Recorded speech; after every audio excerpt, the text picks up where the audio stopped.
Welcome back to Modern Monarchy. It's a real full episode today. I think that's 2 weeks in a row, right? Of what? Full episodes with you and me, not just me in a 20-minute thing Rant. on my own. I was like, I think full that was like an episode. investigation. I'm like, what do you mean a full episode? When have we ever done a half episode? We can't do that. But yes, Me. got it. A together episode. Yeah. Um, Today we're gonna talk all about Prince William. And as much as I love Prince William, I'm going to try to give you a full picture of who he is, which is also going to include bits from Spare, because as much as Harry is an unreliable narrator, he was there. He did experience a lot of the same I'm stuff. pretty sure you just want me to have to read Spare. Yeah, eventually, over the time we're doing this podcast, you'll have read the whole book. And you'll be like, ha, I tricked you into reading the whole book. Ah. I read it. You better read it. Summer. That's how it feels. Okay, so usually lately when I've been doing like biography episodes, we start with the parents and the kind of life that they're bringing their child into. But we know Charles and Diana, and we know the situation William is born into. So we're just going to start with Prince William's birth. Crowds gathered outside Buckingham Palace throughout the evening. Then at 10:25, their patience was rewarded with the formal notice of the birth. It was signed by Mr. George Pinker, the Queen's gynecologist, and other doctors who attended the princess. The crowd cheered to the echo. We want the Queen! We want the Queen! At St. Mary's, Paddington, their euphoria overflowed into song.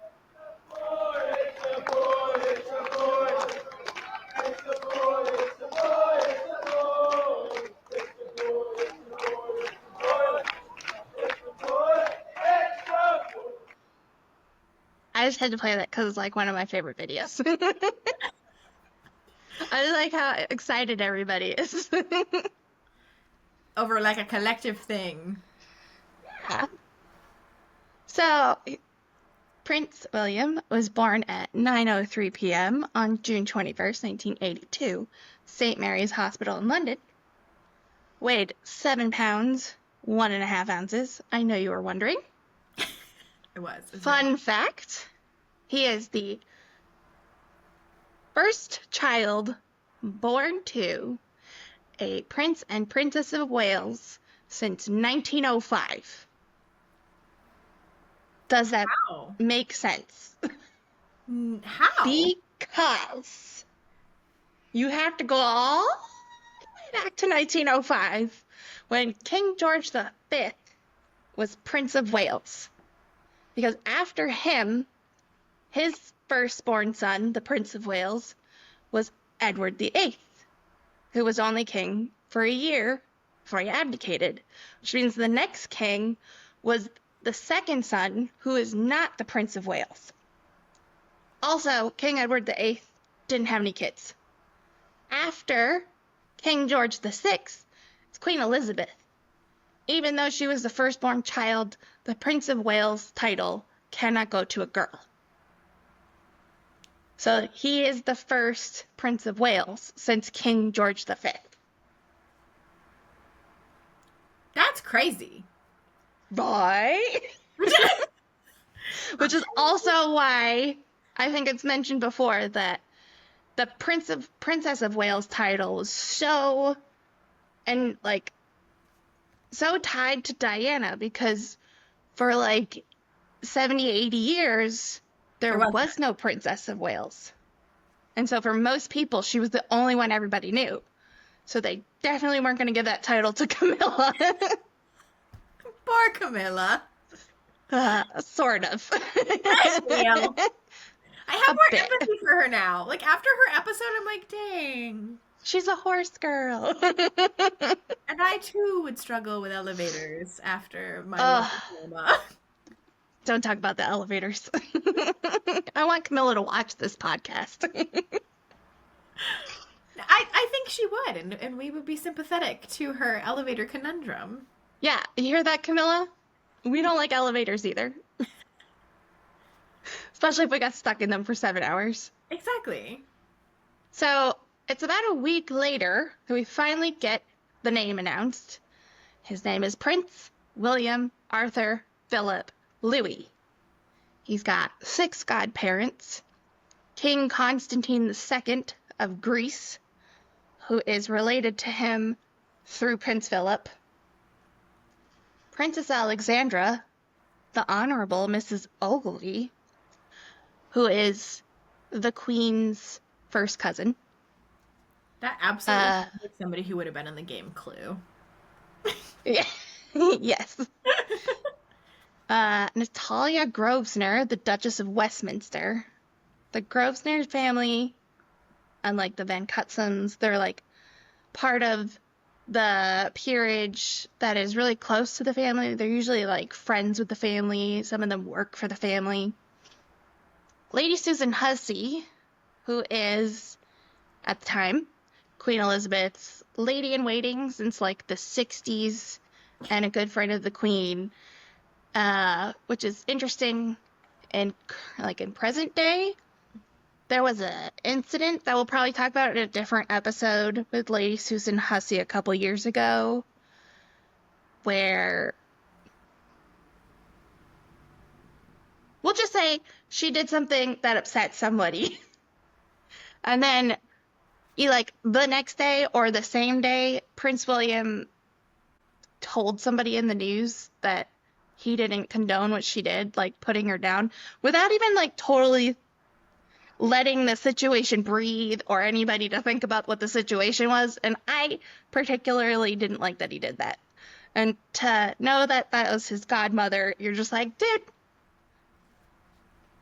you just think about the situation before you tell everybody around the world that she needs to think about what she did. The 6th godparent is Sir Lawrence van der Post, which is the South African Jungian philosopher that Prince Charles was obsessed with when he got together with Diana. Remember, Diana said he brought a series of his books on their honeymoon? Yeah. And when he realized she was having a mental health crisis, this was the first person he put in front of her. Oh, sorry. There's all the grandparents. Not the grandparents, the godparents. What an eclectic bunch. Yeah. So that's the... Oh, I got my list. Where's my list? Over here, going from the top left to right, Okay. is King Constantine II, Princess Alexandra, Natalia Grosvenor, and I tried to pick pictures that were somewhere around the 80s. Got it. So this is what we they can would have kinda- looked like at the time. Yeah. The bottom left to right. Nope. I messed that up. Oh no, I totally missed somebody. The first guy on the left is Lord Romsey, who is... Do you remember Louis Mountbatten, Charles's great uncle that was very influential in his life? Yeah, the dickhead who was like... That guy. kind of a misogynist. Lord Romsey is Louis Mountbatten's grandson. I thought you were going to say gay lover. No. Darn. Middle is Lady Susan Hussey, and then Sir Lawrence van der Post. Did he just look disheveled all the time? He looked a little bit Einsteinian. Bernie Sanders, but not as cool. Oh, yeah. August 4th, 1982, he's christened by the Archbishop of Canterbury in the music room at Buckingham Palace, which is also where Charles's christening was, in the music room. Is that like She- of any significance, or is it just like where they do it? I think they just do it because it's pretty. I don't know. I haven't looked into why, but now that you've put that question in my head, I'll probably investigate. Thank you. I need to know. If you could come back to me with that, that'd be great. For next time. William and Harry are raised at Kensington Palace, which is on the top, and Highgrove House in Gloucestershire, which is the house on the bottom. At 9 months old, he accompanies his parents on the 1983 tour of Australia and New Zealand, and he is the first royal baby taken on an overseas tour. Crazy. Lots of firsts here. Really? First balloon pants as a baby. Ah, the balloon pants. I love it. As a child, some would describe him as rambunctious and bratty. I think he just looks like a grumpy old man when he's a baby. But I think Charles, William, and George, all the first sons, they all, as children, look almost the same. And they stomp around with their little grumpy face. And Diana would call him my little wise old man.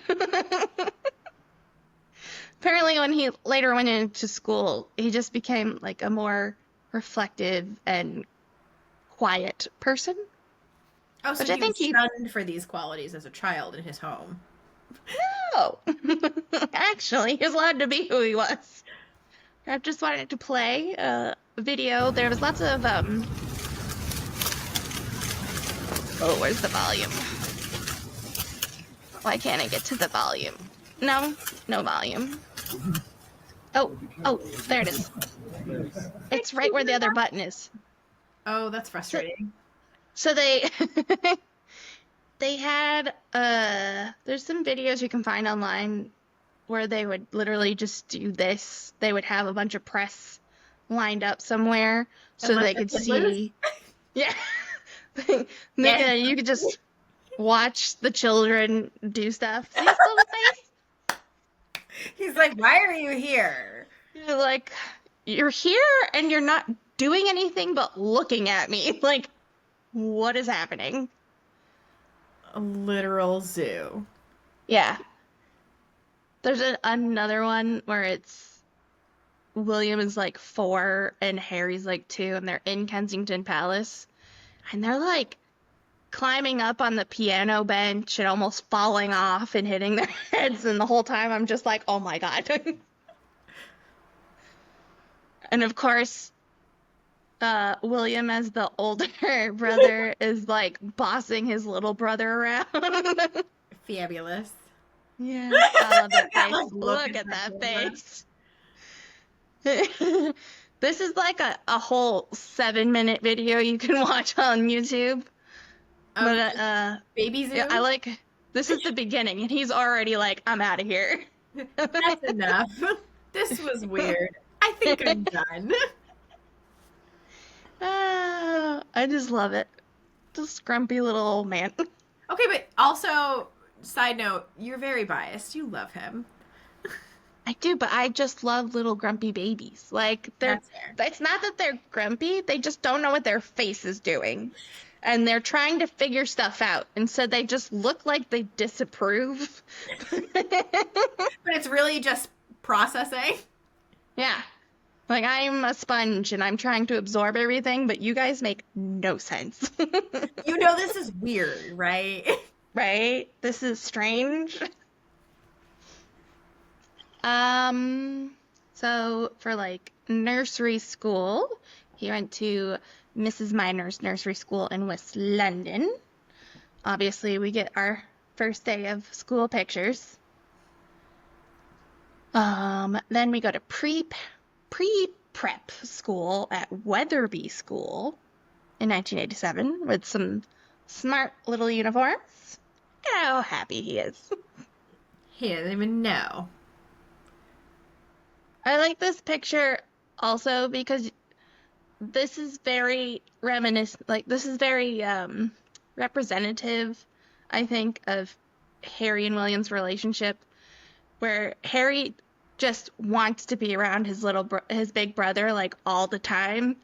And William is like, I'm just doing my own thing. I'm pretty cool. You can stand over there. I'm pretty cool. Yeah. I'll play with you sometimes because we're stuck together all the time, but you're kind of a lot sometimes. 1990 goes to Ludgrove School in Berkshire, which is a boarding school. I believe his kids, are they in Ludgrove right now? I think the current Wales children go to Ludgrove. And we're trying to figure out where George is going to go after. This says they all attend Lambrook School in Berkshire. Okay, I was wrong. It starts with an L. It's the same thing. 1991, while he's at school, he ends up being admitted to Royal Berkshire Hospital after being accidentally hit in the forehead by a fellow pupil wielding a golf club. He'd suffered a depressed fracture of the skull and had to have an operation, leaving a permanent scar. I only remember this story because this is part of when Charles and Diana were both parenting children and everybody's trying to decide who's the better parent. Ah. Diana obviously went in with her child and stayed there. And Charles, like, popped in to make sure he was okay and then had to go back to work. And so everybody was like, wow, you couldn't even just stay with your child after you got hit with a golf club. Whacked on head. Skull fracture. Operation. So, also in the vein of talking about them as parents, Diana, as a mother, wanted her children to have a broader, more typical life experience outside of being a royal. So, she took them to, like, Disney World and McDonald's, but she also took them to different charities and causes and places where they could experience life of normal people. So this is a picture of them at Center Point, which is it's a charity place that works with homeless people. And this is going to be pretty foundational for his work with trying to help the homeless, which we will see pop up every now and then. So basically, even though Diana is passed, obviously, this seems like she did do a good job in this respect, that, like, he felt strongly about, like, continuing that work because he was exposed to it. So she did succeed as a parent in that way. So yay, Diana. Yeah, I appreciate it on a personal level to make sure that your children don't become entitled brats. But, like, also, if you're going to be king of a country, it would be really great for you to know the people in your country. Right. And the struggles they have. Ones. Yeah. In 1995, he goes to Eton College for 5 years. I chose this picture, which is his first day of school. He has to sign himself into school. What did we learn about William from this picture? Just looking at it. That he's a lefty. Yeah!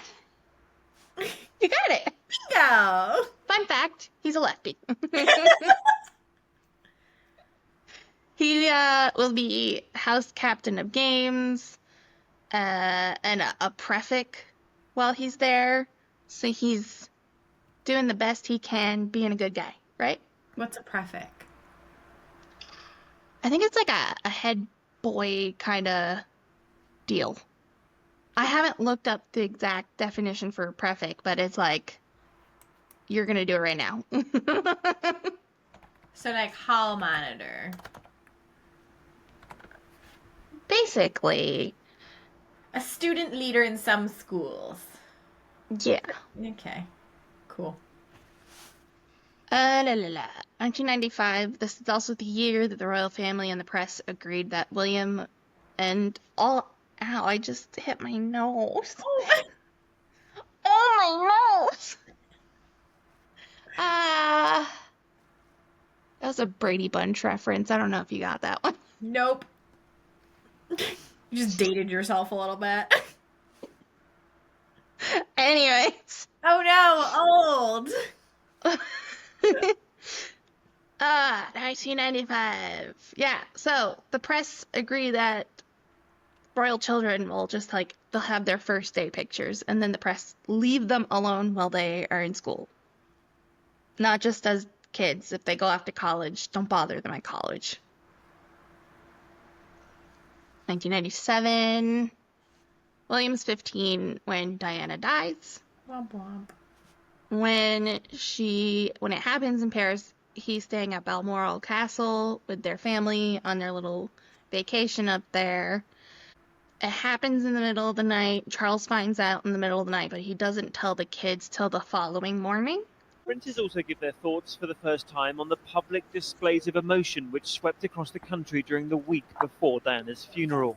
William. William says it was peculiar that people were, as he puts it, wailing in the streets when they'd never met his mother, and he describes how people wanted to grab him and his brother. Yeah. I can't even imagine how much of like a mindfuck that whole thing is, where like you're dealing with the fact that your mom has died. Then you have to like go out and shake hands with strangers while you're dealing with this. And those strangers are all having an emotional meltdown because your mom died. Right, and they don't even know her. Right. So like Harry comments when he sees this video that it's so messed up that they're so detached from their own feelings that they're smiling while they shake people's hands. But it's like, that's what you do. Normally, when you're shaking people's hands and meeting people, you smile at them. And so, I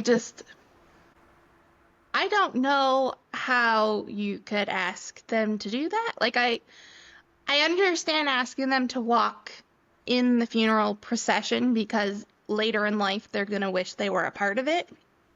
Right. But to ask them to go, like, be public. Right. As children. Right. Yeah. And William describes feeling completely numb when he was told what had happened to his mother in Paris. It would either make or break you, and I wouldn't let it break me. I wanted it to make me. I wanted her to be proud of the person I would become. I didn't want her worried, or her legacy to be that, you know, William and or Harry were completely and utterly devastated by it. Later we will find out Harry is still devastated by this. He is not functioning well. Really? What gave that away? Yeah, I really like that clip because it is just so evident in real life and like daily life. You can see that like William uses it to connect with other people that he meets who've also lost close family members. And he uses her memory to push himself to like help people like the homeless still and everything. And Harry just like completely crashed out and is still trying to recover from completely crashing out. And I also we'll probably talk about this more when we talk about Harry. But in Spare, a lot of the time, you see Harry wanting to hang out with his brother and wanting to, like, lean on his brother emotionally, but he never wants to talk about Mom, because that's too much. But he's also mad that his brother seems so distant. And it's like, I understand as a kid not understanding that your older brother is also going through a lot. But as an adult writing this book, you should have by now been able to reflect and say, oh, maybe my brother was also in shock. And so he wasn't really somebody I could lean on that much. Maybe. I mean, those of us who've been to therapy might think that as adults. Here's the thing. Harry's been to so much therapy. I just think he goes to therapists that, like, Enable him? over-validate and enable him. Yeah. That's what I'm Yeah. Yeah. Okay. So we're going to read some of Spare right I now. knew exactly what you were about to say based off you going, okay. Because as much as William comes off as a very, like, mild-mannered person who's very calm and reflective, he still is human. And as a teenage boy, did And William describes feeling crazy stuff with his friends. So this is William and Harry with one of the Van Cutsums, because the Van Cutsum boys are going to be the ones in this little bit of a story that you're going to read. Got it. Battle lines were often bloodlines, though not always. It wasn't always Windsor versus others. We'd mix and match. Sometimes I was fighting alongside Willie, sometimes against. No matter the alliances, though, it often happened that one or two of Hugh and Emily's boys would turn and set upon Willie. I'd hear him crying out for help, and down would come the red mist, like a blood vessel bursting behind my... Oh, sorry, I was trying to do something. my eyes. I'd lost all control, all ability to focus on anything but family, country, tribe, and hurl myself at someone, anyone. Kicking, punching, strangling, taking out legs. Hugh and Emily's boys could deal with that. There was no dealing with it. Get him off, he's mad. I don't know how effective or skilled a fighter I was, but I always succeeded in providing enough diversion for Willie to get away. He'd check his injuries, wipe his nose, and then jump straight back in.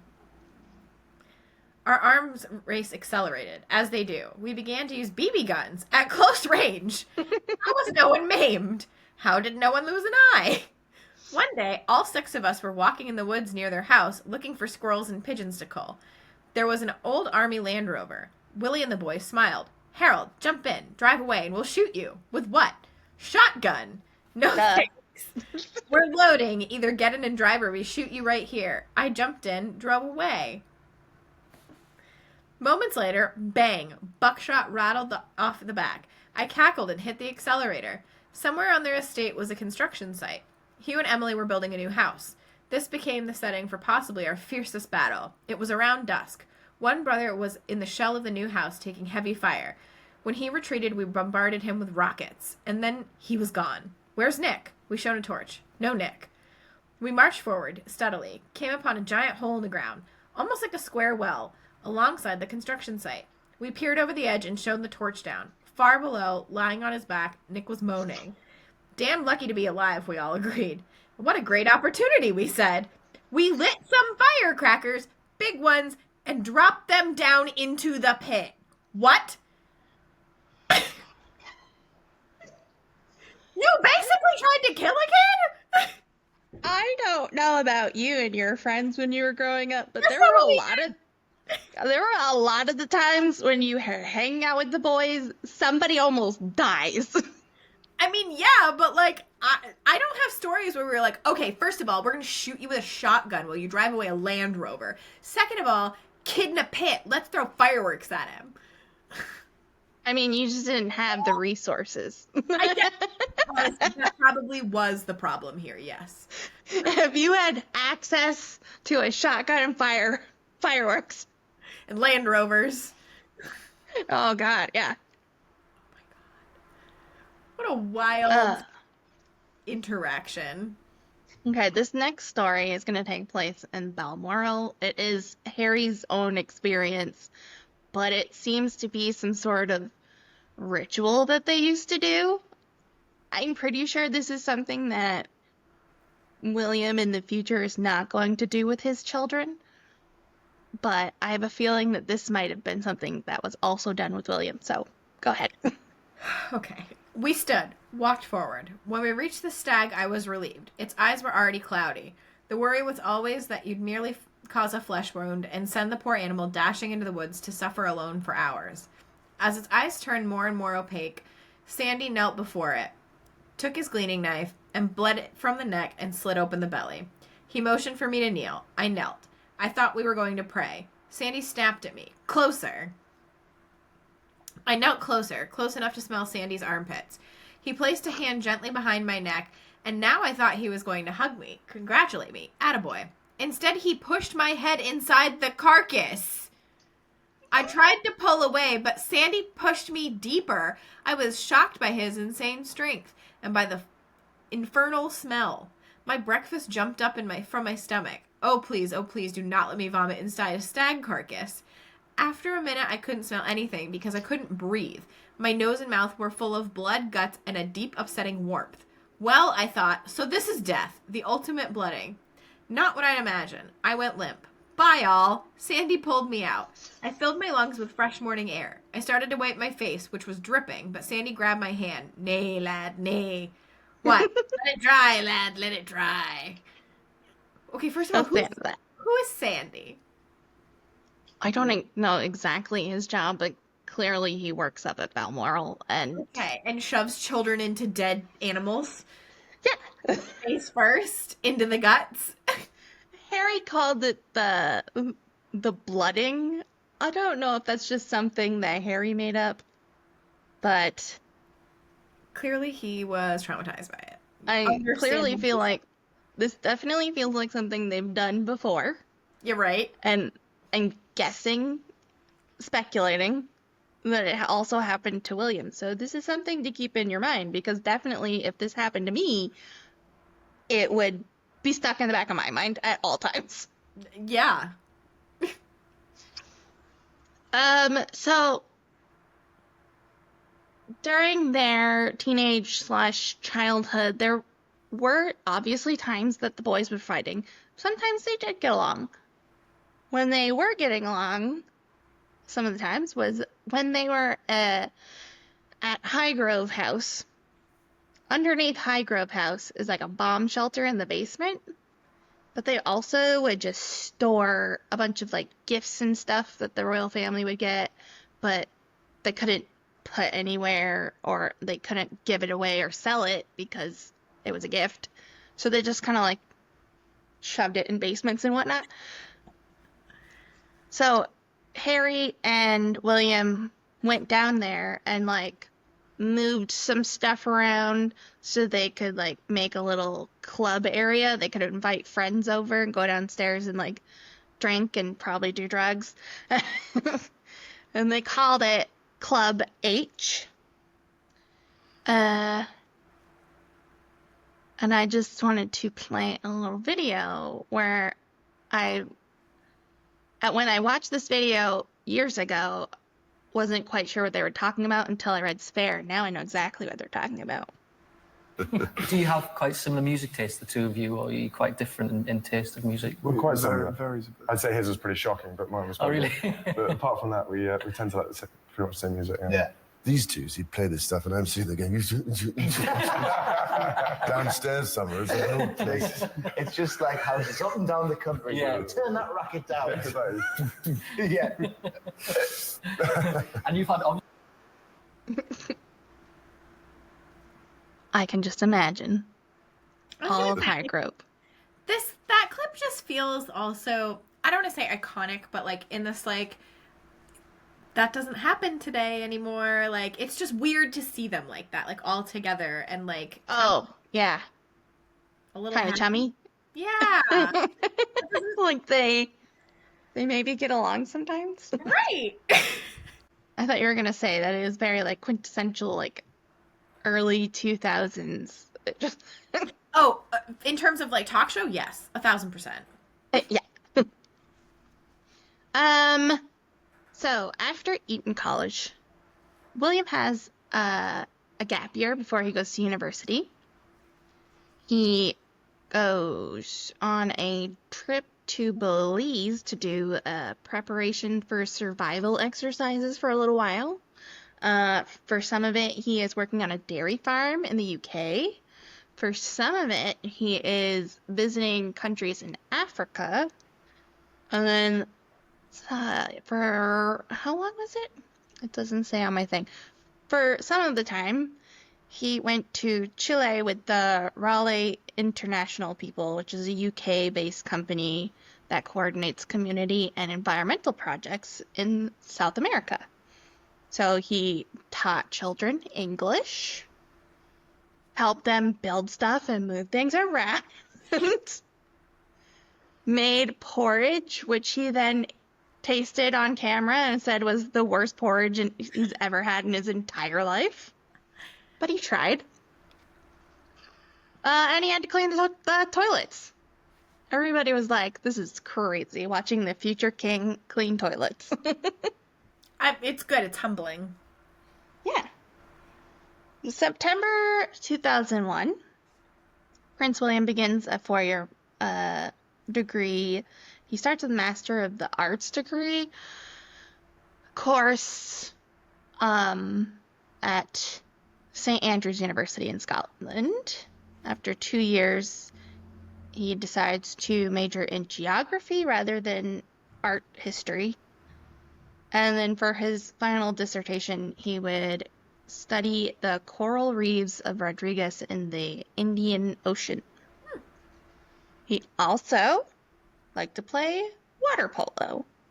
And he was good enough that he was selected to represent the Scottish National University's water polo team in the annual Celtic Nations tournament against Wales and Ireland. And while we're here, here's some more pictures of William in a swimsuit, because why not?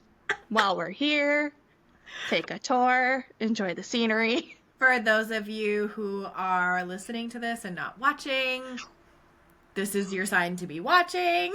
Yeah, you should really be watching. I don't know what you're doing. While he's at school, he was reportedly known as Steve by the other students to avoid any journalists realizing his identity. I guess you could, like, talk about him. Right. Without somebody being like, oh, let me listen to what you're doing. You gonna hang out with William later? Right. No, I'm gonna hang out with Steve. That's so funny that out of all the names, it's Steve. Yeah, my brother. And your dad. And my dad. Pretty much, we think that 2001, 2002, so like pretty much right away, he starts being friends with this woman named Kate Middleton. Have you heard of her? I've heard the name mentioned. Yeah.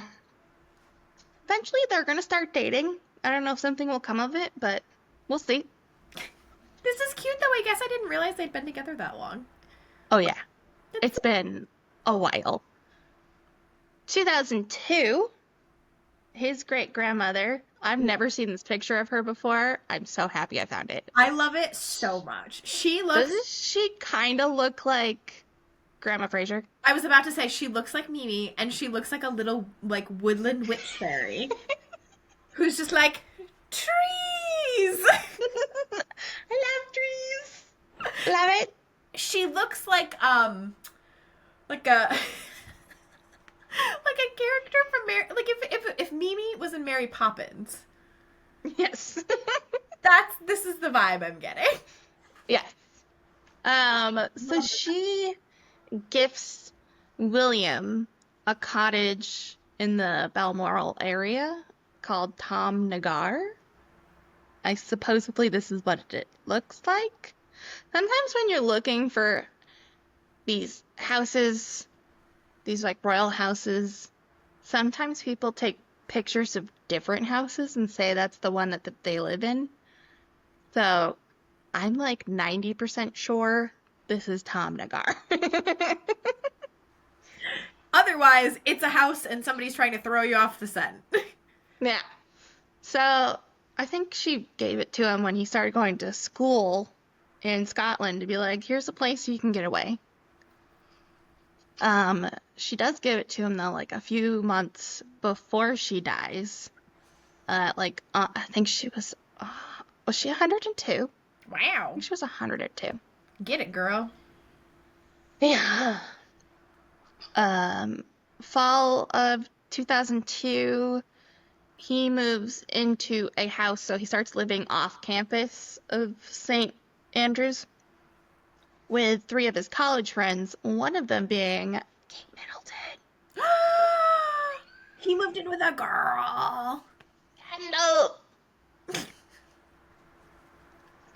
After he graduates from college, he joins the Royal Military Academy, Sandhurst. And there he is at his little graduation where his grandma comes by to inspect the troops. Just like that he can't help but kind of like smirk. Right. And you can kind of see her little smile too. Like there's just a little hint yeah. of smile from her. It's like, There's pictures afterwards when she looks away from him and they're both like, this is silly. I love it. That's like such a cute picture though. Yeah. I also put this picture of Prince Harry and William. It's a portrait, not an actual photo, but it's both of them in the same Blues and Royals uniform. I believe that they joined Blues and Royals at the same time because Harry didn't go to university. He just went straight into the military academy. So they ended up being together for a little bit. He is commissioned as an Army officer in December 2006, joins the Blues and Royals, part of the Household Cavalry, and is 2nd lieutenant. A year later, he's promoted to the rank of lieutenant, which I think they say lieutenant in the UK, so sorry, I guess I was wrong. 2007, William breaks up with Catherine. Right? William. So everybody's kind of known that they've been dating for years, and we're all like, when are they gonna get married? When are they gonna get married? And then he breaks up with her. What the heck? Why his disapproving family forced him to call it off as Kate Middleton's dreams of becoming his princess shatter. Shatter.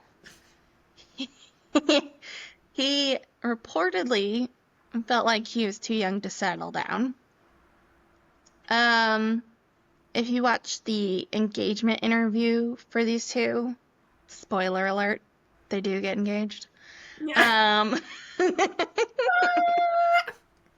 Catherine talks about this time as like, in the moment, she didn't want it to happen, but she appreciates the time that she did get to herself to like discover who she was as an adult human being without being so caught up in a relationship. Well, especially a royal relationship. Yeah. It's kind of a big deal.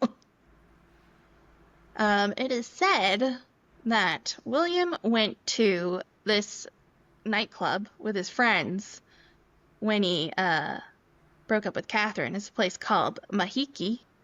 It is a like Polynesian themed nightclub right in the middle of Mayfair.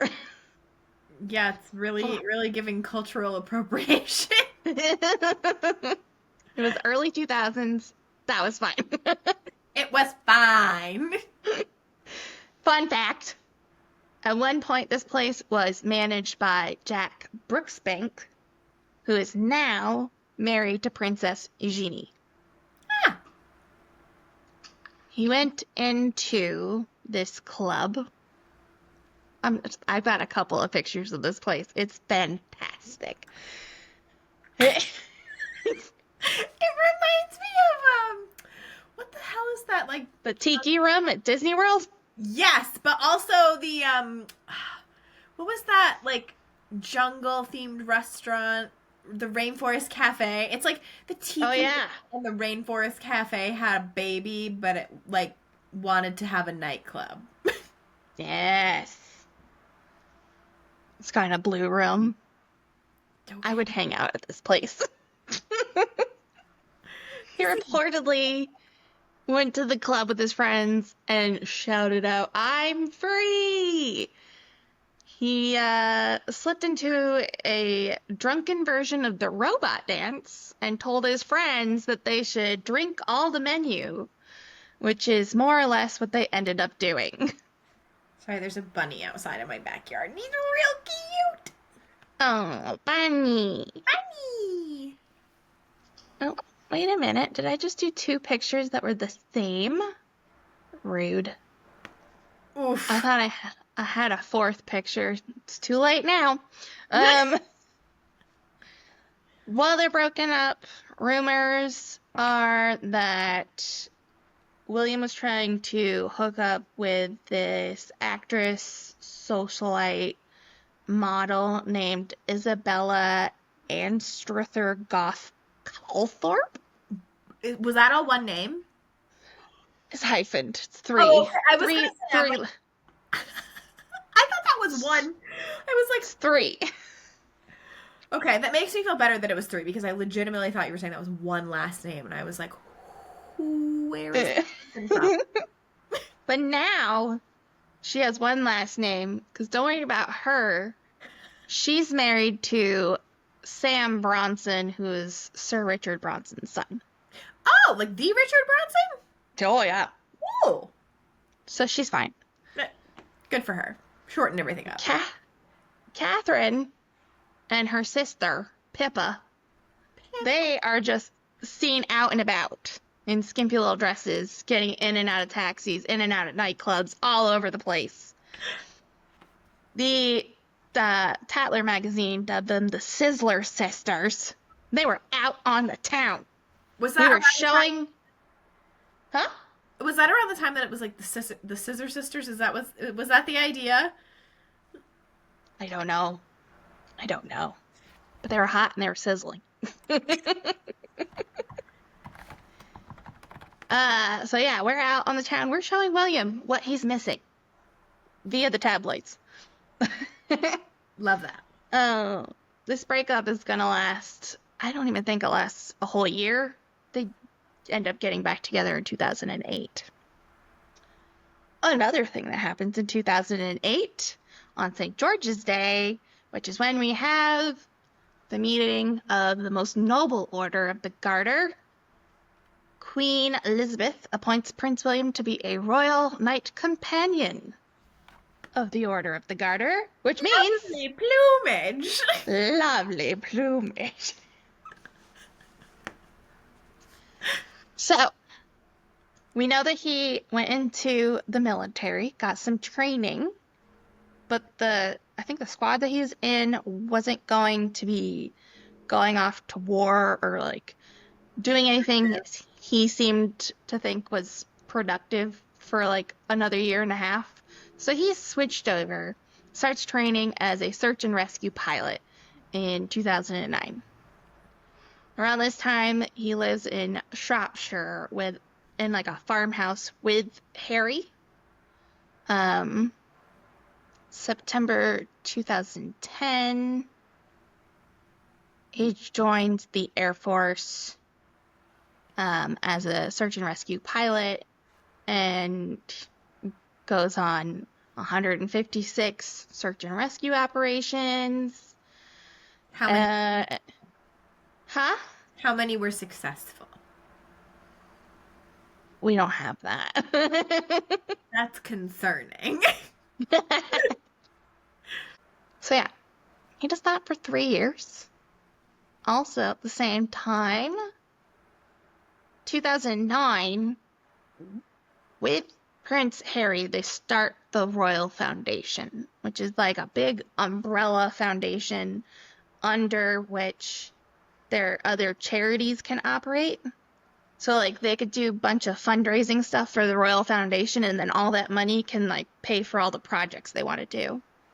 So, like, one of those things is Prince Harry's Invictus Games was started with Royal Foundation money. Once Catherine gets married to William, she's going to join the Royal Foundation. When Meghan gets married to Harry, she's going to join the Royal Foundation. And then when things start to get rocky, they're going to split up and have the Royal Foundation, and then the Sussexes tried to have a Sussex Foundation. And that worked out great. Everything works out great for them. I don't know what you're talking about. In late 2009, William goes out with an executive of Centerpoint, the place that helps homeless people, and they have a fun night out sleeping on the street. Amazing. Yeah. So the guy said it got down to -4, but I think that was Celsius. I think that was Celsius. It was chilly. What's -4 though? Oh, that's only 25 degrees. That's nothing. I mean, still sleeping on the ground still, you will get chilly. I guess. So yeah, it was just like 3 guys. They slept by some garbage bins, and at some point, I think William got up really early, and they walked around the West End to like see where the homeless people like to find places to sleep, and like visit and meet some of them. October 2010, we're looking at a picture of the beautiful Lake Alice in Mount Kenya National Park in Kenya.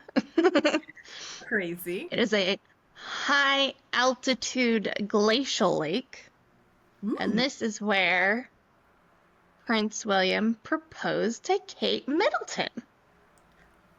That's a really pretty place to get proposed to, just saying. As somebody who got proposed to in front of the Leaning Tower of Pisa, this might be better.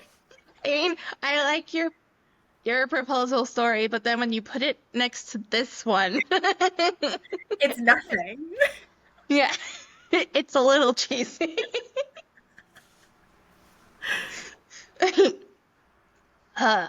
November 16th, 2010 is when we do the engagement interview, and we get to see that he proposed to her with Diana's engagement ring, the giant sapphire. Also, I believe that dress that she's wearing sold out everywhere. I was gonna say, I'm like, that is a gorgeous dress on her. It is such a gorgeous dress. I also like the little crisscross action over your tummy. Yes. I feel like it would be so flattering to so many people. Agreed. And the shade of navy is beautiful. Well, yeah. I mean, it doesn't match the sapphire, but it's pretty close. I was gonna say. But I also appreciate, like, sometimes navy's too dark, and sometimes it's not dark enough. This True is, like, that. Perfect. Perfect. Just like Catherine. April 29th, 2011. It's the wedding. I remember that I was hanging out with a friend and her mom, and like we were hanging out at a casino, but we made time to make sure we were settled down in our room with our snacks and our drinks because we were going to watch this wedding. That's fabulous. Yeah. I also love this photo because it definitely looks like they all took a picture in front of a Sears backdrop together. That's a real place, though. Does it not look like they're a little bit in front of a backdrop? Yeah. Some of the background stories are apparently William wanted to have a beard, but the Queen said no. Ooh. William wanted to wear a different uniform. I think he wanted to wear basically the one that Harry's wearing, but the Queen said no. She's like, you're wearing that one. There was another one, but I didn't write it down, so I've already forgotten it. Wait, is Camilla in that photo? Yes, because this is 2011, and they were married in 2005. Charles and Camilla. Okay. Okay, So that makes sense. Yeah, got it. She's already been in the family for 6 years. It'd be kind of weird if she didn't show up. It's just thinking about taking this photo at your wedding with your stepmom. Who The your other dad- woman? Yeah, who your dad cheated on your mom with, who's dead for Yeah. forever. I don't know. Nah. It's just so funny. I also noticed in this picture that everybody is standing up, sitting up straight, except for Harry, who's leaning on his grandmother's chair. Who kind of looks like a little cave troll like that. Like,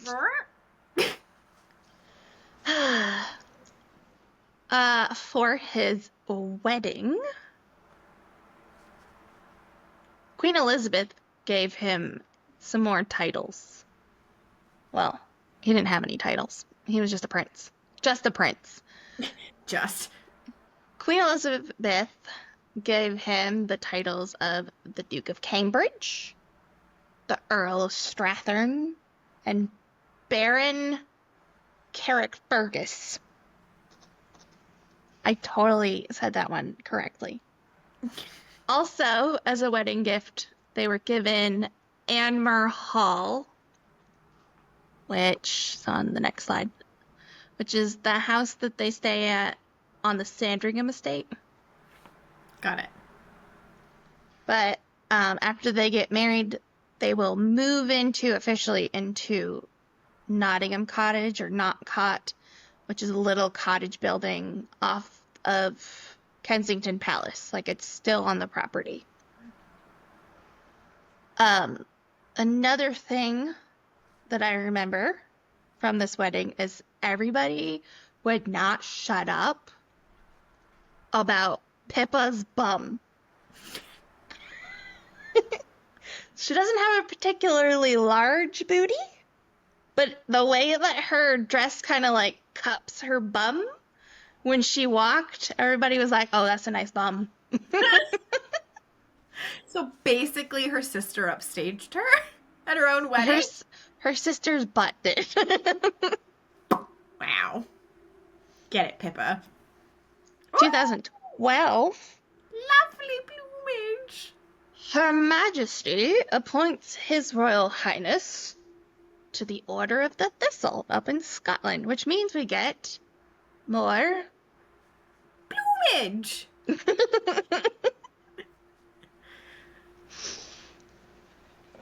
After he does this whole search and rescue thing with the Air Force, he decides that he's going to train to become an air ambulance pilot. He works for the East Anglian Air Ambulance in Wales from March 2015 to July 2017. Imagine being in a life or death situation and the prince comes to pick you up. I think I can't find the video.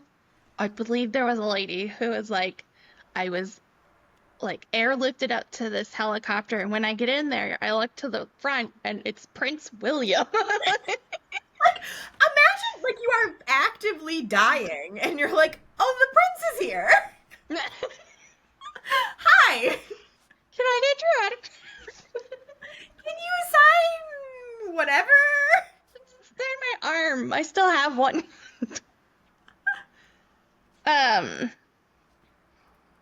So he works for them, but he donates his salary to charity. Of course. Of course. And also because this is around the 2015, 2017, we've got Kate's popping out kids, William's got a job, and everybody starts noticing that he's not doing as many royal engagements anymore. And they're like, he's not doing enough. He's just, what is he doing? They call him work shy Wills in the papers all over the place. But I'm like, he's helping his wife raise 3 children, and he has a job. I was saving lives. Also, he's doing like the most nice thing a prince has ever done ever. He's just saving lives. That's fine. But he's work. But he's work shy Wills. July 22nd, 2013. Prince George. Prince George. Prince George. May 2nd, 2015, Princess Charlotte. There you go. Whoop.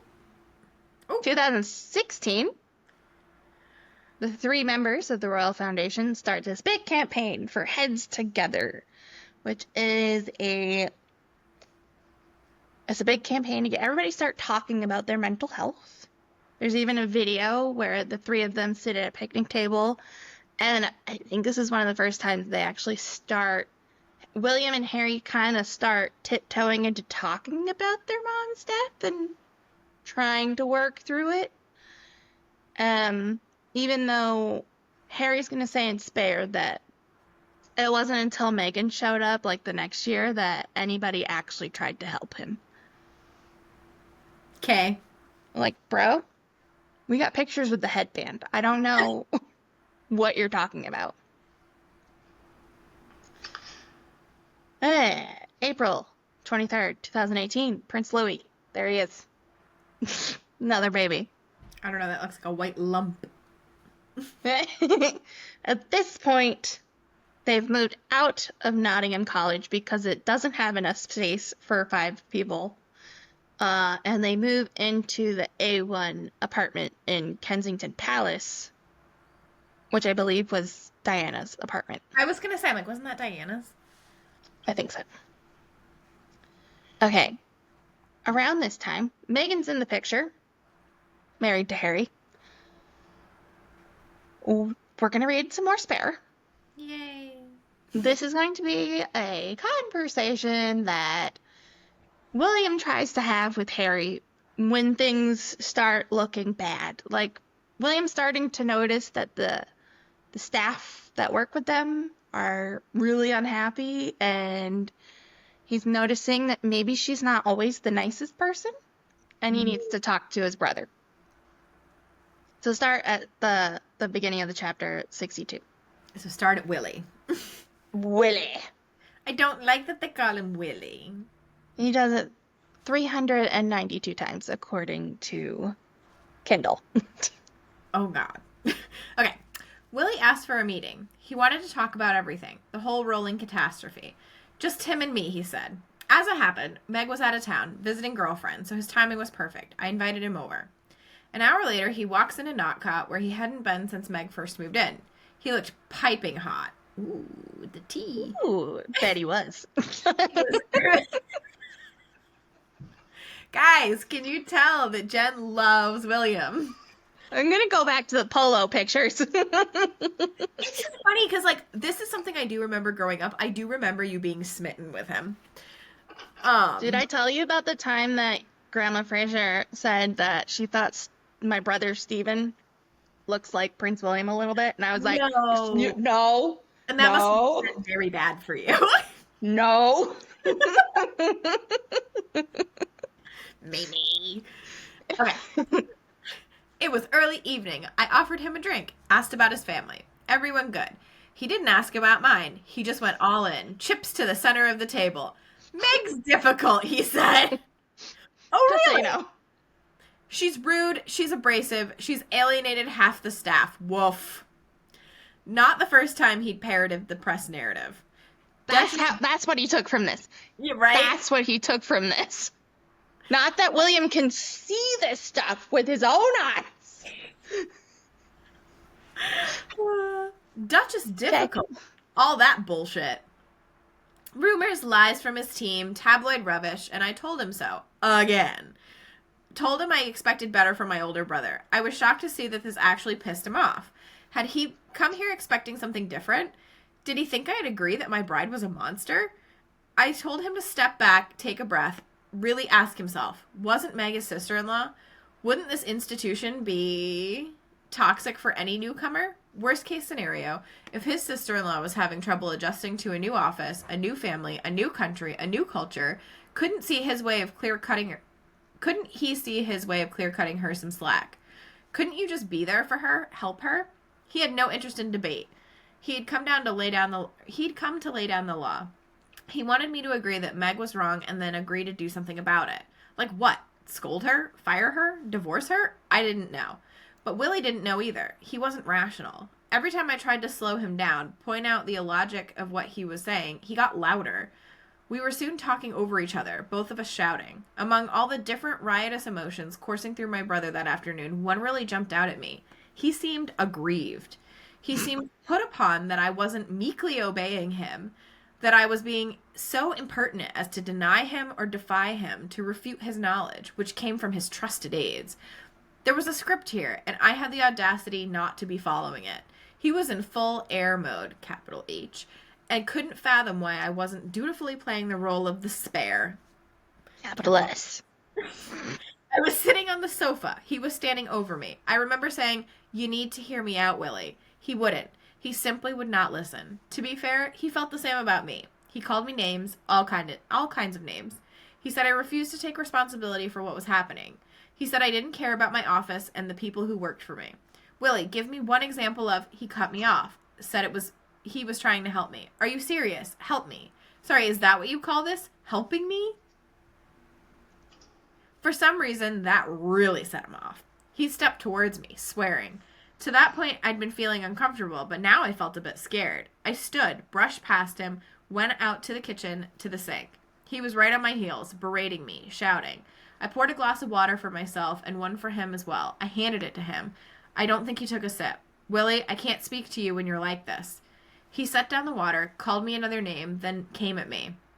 It all happened so fast, so very fast. He grabbed me by the collar, ripping my necklace, and he knocked me to the floor. I landed on the dog's bowl, which cracked under my back, the pieces cutting into me. I lay there for a moment, dazed, then got to my feet and told him to get out.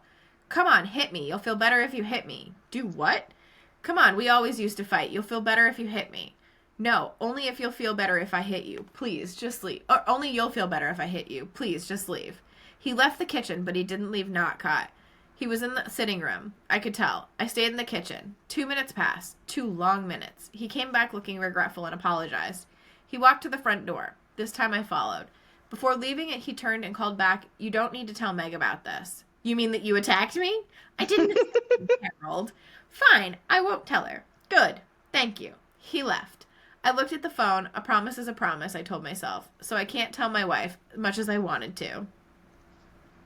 But I needed to talk to someone. So I rang my therapist. Thank God she answered. I apologized for the intrusion, told her I didn't know who else to call. I told her I'd had a fight with Willie. He'd knocked me to the floor. I looked down and told her that my shirt was ripped and my necklace was broken. We'd had a million physical fights in our life, I told her. As boys, we'd done nothing but fight, but this felt different.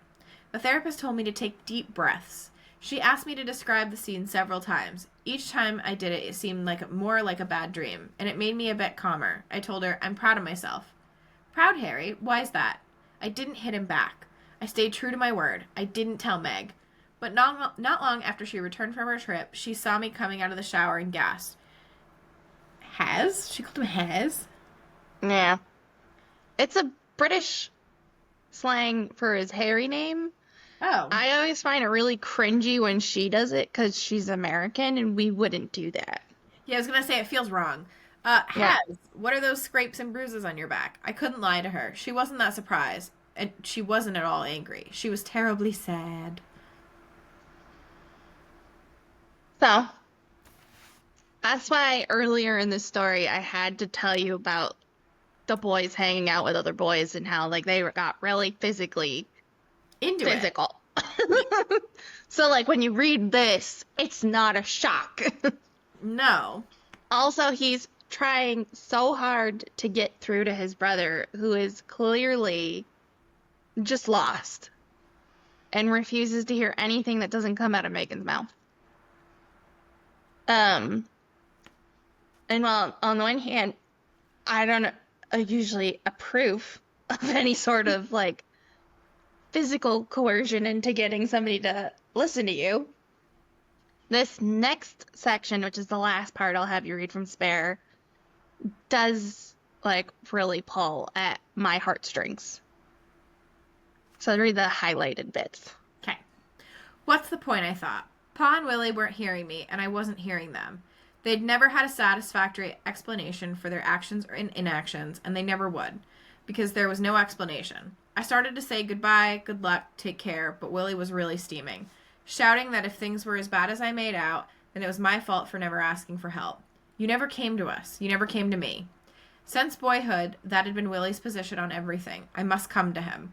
Pointedly, directly, formally. Bend the knee. Otherwise, no aid from the air. I wondered why I should have to ask my brother for help when my wife and I were in peril. If we were being mauled by a bear and he saw, would he wait for us to ask for help? I mentioned the Sandringham agreement. I asked for his help about that. When the agreement was violated, shredded, when we were stripped of everything, and he hadn't lifted a finger. That was Granny. Take it up with Granny. I waved a hand, disgusted, but he lunged, grabbed my shirt. Listen to me, Harold. I pulled away, refused to meet his gaze. He forced me to look him in the eyes. Listen to me, Harold. Listen. I love you, Harold. I want you to be happy. The words flew out of my mouth. I love you too, but your stubbornness is extraordinary. And yours isn't? I pulled away again. He grabbed me again, twisting me to maintain eye contact. Harold, you must listen to me. I just want you to be happy, Harold. I swear on Mummy's life. He stopped. I stopped. Pa stopped. He'd gone there. He used the secret code, the universal password. Ever since we were boys, those 3 words were only to be used in times of extreme crisis, on Mummy's life. For nearly 25 years, we'd reserved that soul-crushing vow for times when one of us needed to be heard, to be believed, quickly. For times when nothing else would do. It stopped me cold, as it was meant to. Not because he'd used it, but because it didn't work. I simply didn't believe him, didn't fully trust him, and vice versa. He saw it too. He saw that we were in a place of such hurt and doubt that even those sacred words couldn't set us free. How lost we were, I thought. How far we've strayed. How much damage has been done to our love, our bond, and why. All because of a dreadful mob of dweebs and crones and cut-rate criminals and clinically diagnosable sadists along Fleet Street feel the need to get their jollies and plump their profits and work out their personal issues by tormenting one very large, very ancient, very dysfunctional family. Willie wasn't quite ready to accept defeat. I've felt properly sick and ill after everything that's happened, and I swear to you now, on Mummy's life, that I just want you to be happy. My voice broke as I told him softly, I really don't think you do. That's sad. That's so sad. Like, I understand where Harry's coming from if I thought like Harry. Right. Where I'm being wronged, my wife is being attacked, and you won't help me. You won't listen to me, so why would I listen to you? Right. But as the person on the outside who doesn't think like Harry, and as a older sibling myself, to have like that special phrase you use when you're like, I am earnestly trying to help you, I need you to listen, and that doesn't work, I would feel like I had completely lost my brother. And then you would have to grieve that while he's attacking your family from California. Because this happens after the Oprah interview. And this is like William's like last-ditch effort to try to get his brother back. And it doesn't work. And I feel like this is probably one of the reasons why they will never be close again. Like, I know if this had happened to me, if my brother couldn't believe me anymore, and we had a secret code, like, on Mummy's life, and you don't understand where I'm coming from after that, I would just be done. Also because I feel like you'll see when we cover Harry, how I said Harry's just completely crashed out. Like, was drinking, doing drugs, falling out of bars, punching paparazzi. He was not all that stuff. functioning well. He was not functioning well, and the royal family was trying to cover up that stuff as much as they could, which is kind of impossible when you're falling out of nightclubs. Right. Not making it So easy. It just feels like you've been trying your almost entire life to try to help your brother, and at this point he just refuses to hear you. And so you just have to give up. Right. It's so sad. Now to something that's not sad. Anyway. We only have 3 more points. So, under the Royal Foundation, we've got different charities. And Catherine and William have some bigger endeavors underneath the umbrella. One of them being Earthshot, which William named after JFK's moonshot endeavor, where he was trying to encourage scientists to figure out a way to get to the moon first. William has started, he's got $50 million put aside for the Earthshot prize. And every year, 5 people get $1 million to continue whatever project they're working on in 5 different areas.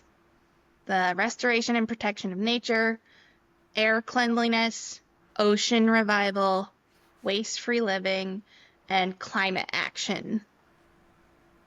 So every year they pick a different city around the world and they have this big award show and people get lots of money to keep making good projects to try to save the planet. It's going to happen for 10 years. We're like halfway through right now. Nice.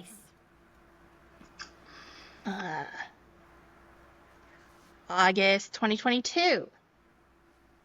The then Cambridge family moves into Adelaide Cottage, which is on the Windsor estate, because it'll be closer to where their kids are going to school. They also, I think, if I'm remembering correctly, they have like very minimal house staff in this cottage. Like they just kind of want to like keep it up themselves, like a regular family. That's so nice. Yeah. Upon Charles's accession to the throne, but not the coronation. As soon as Queen Elizabeth died and King Charles becomes king, the Duke and Duchess of Cambridge now get some more titles.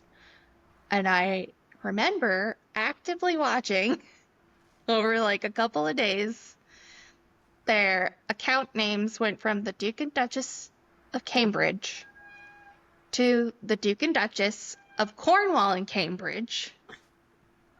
And then... Hi. Kitty cat? Yeah. She says, I'm very curious about what you're talking about. Yes. She wants a type. That is fascinating. And then hours later, it gets changed again on all their accounts to the Prince and Princess of Wales. It was a very exciting time for me. What's it gonna be next? Oh my god, they changed it again! So now he has the Prince of Wales title, the Duke of Cornwall, and the Duke of Rothesay up in Scotland. And then our last note, June of 2023, he starts Homewards, which is going to be like a 5-year endeavor, where he says his ultimate goal is to end homelessness in the UK. So he's starting with this project where they have offices set up in 5 strategic locations in the UK that need the most help. And since they're all connected via Homewards, all these places can share what they've learned to try to help people. They're also using a bunch of the Royal Foundation money to build housing for homeless people to move into, so you can at least get them into a house. Mm-hmm. So that is his current big project. It seems like William and Catherine like these big overarching projects more than going to little daily public engagements, which some people don't like, which I could get because it just seems really cool that you could go to a public engagement. There's a really good chance you could eventually see a royal. But if they start being too global and too big picture, you're probably not going to see them as often in public. But also them being at day-to-day engagements doesn't change things. So I can appreciate like he's this is a little more of a modern take on it, where it's like, how do we make lasting change in the country? And that's not by shaking hands and kissing babies. It's by creating systems and changing systems that help our people. Yeah, I've heard people say he's like building on his legacy and he's like making things that he can pass on to his children. I think it's honestly, he just wants to do as much good as he can in this lifetime as possible, and he knows he is immensely privileged and he has a lot of influence. Well, and also, like, if that were the case, like, these wouldn't be, like, shorter-term initiatives. Right. If like they have an end date. Right, exactly. If it were legacy work, that wouldn't be the case. Right. So that, I think, is a well-rounded picture of William. What do you think? I still like him. Even though he threw Harry at a dog bowl and broke his necklace. And broke his necklace. Mm? I guess it's funny too, because like I always like you hear about William and the way that like he does all these things, and that like he was in the Air Force and he did this, and like, but it's never felt disingenuous. Like it's always felt very authentic to him, and he always seems to genuinely like kind of be enjoying what he's doing. And I think that's part of what's great about him, is he's not just going through like the day-to-day tasks of I'm a royal, I do this engagement. Right, exactly. So that's it. That's it. So I think we did this in the amount of time that we had. We didn't go over too much. No, we did I'm great. pretty excited. But if you're still listening to us, please give us a like. Please give us a like. Maybe even comment. That would be great. Something nice, preferably. Yeah, whatever. We didn't talk too much shit about Megan this time. Come on. No, we just, she's a horrible person. What can I say? She's not a monster. Oh, but she is. We'll talk about her later in Harry and Meghan's episodes. But we're going to get out of here. Cassie has to go watch Big Brother. It's very, very important. It is. It's unfortunately part of my life now. My husband's family has gotten me onto this show, and this season, I don't like anybody this season. They're all terrible. They're just... I don't like American reality shows. I like watching British people and Australian people be crazy. Fair. I don't know if it's gotten into have you gotten into Naked Attraction? No. Somebody told me about the show, and so that's a British like dating show. In that like they show people like you're fully nude, and they like slowly like lift up a box until you whittle down your choices. It's a very odd concept. That's funny. It's on HBO for anybody you want to plug. Maybe I probably won't watch it. I was like, maybe, yeah. No, I won't. Okay, well, I tried. Okay. All right, well, we're going to get out of here. I think next week I'm going to try to do one of my mini episode thingies. We'll see what happens. Jen's been working a lot, so if she needs to sleep, that's a priority. But anyways, goodbye for now. Bye.